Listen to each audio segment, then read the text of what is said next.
शिव महापुराण की कथा कहती है आपका जो समर्पण है, आप जो शंकर भगवान को कुछ समर्पित कर रहे हो, आप शिव जी को कुछ दे रहे हो, शंकर भगवान को एक लोटा पानी चढ़ा रहे हो या एक बेलपत्र चढ़ा रहे हो, उसका जो फल है। एक निवेदन सबको करना चाहूंगा वैशाख के महीने में कि प्रयास करिएगा। ये बंद पड़े बाबू, सब बंद हो गए, पंखे एसी वगैरह सब। वैशाख के महीने में प्रयास करना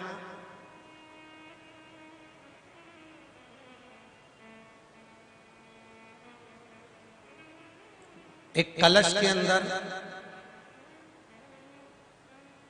एक बेलपत्री उसमें डालकर वैशाख के कोई भी दिन महीने के अंदर शंकर भगवान को वो चढ़ा देना। और एक और बात बहुत अच्छी तरह से, अगर मान लो आपके पास में बेल का जो फल होता है ना, बेल का जो फल है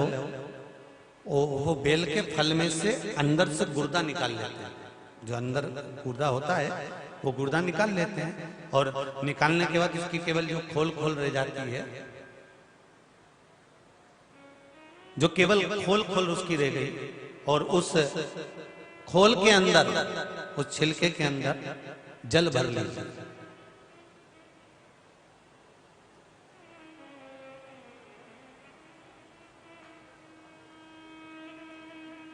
और उस छिलके के अंदर जल भरकर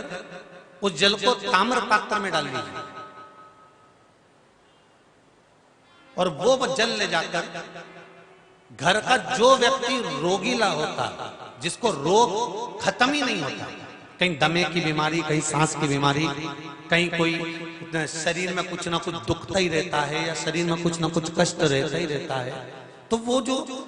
बेल का जो फल होता है उसका जो गुर्दा निकाल लिया जाता है, उसकी जो खोल होती है, जैसे संत महात्मा साधु नहीं होते तुम्बा रखते हैं उसमें पानी भरते हैं, ऐसा उसमें जो पानी हो वो पानी ताम्र पात्र में लेकर उस जल को शंकर भगवान पर कुछ मात्रा में समर्पित कर दीजिए। थोड़ा सा जल बेलपत्री के वृक्ष के नीचे समर्पित कर दीजिए। जो शिव जी को जल चढ़ाया गया है उसी में से थोड़ा सा जल लेकर आओ, और जो रोगीला व्यक्ति है वैशाख के महीने में उस जल को उसको पिला दीजिए। महाराज उसकी बीमारी उसके साथ नहीं रहेगी, वो धीरे धीरे समाप्त होना प्रारंभ कर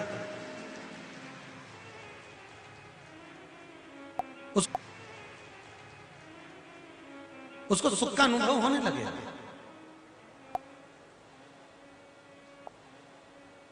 शंभु शरणे पड़ी मांगू घड़ी रे घड़ी, दुख काटो दया करी निदर्शन आपो। शिव महापुराण की कथा कर